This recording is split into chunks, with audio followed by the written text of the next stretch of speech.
Welcome to Sweet Life Beat Life. We hope this video helps. You start by getting an integer and confirming it is greater than 1. If it is 2, immediately return true.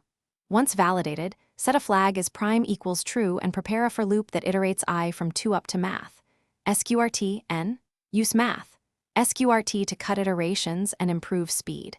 Make sure to declare I with let so the scope stays local. Now, move into the loop body to test divisibility and flip the flag when you find a factor.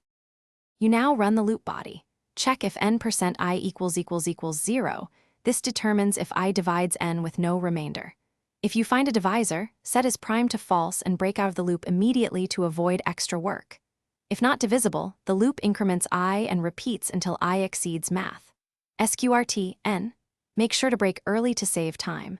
Once the loop finishes without finding a factor, is prime remains true. And you can return, or you finish by returning or printing the is prime flag. True means prime, false means composite.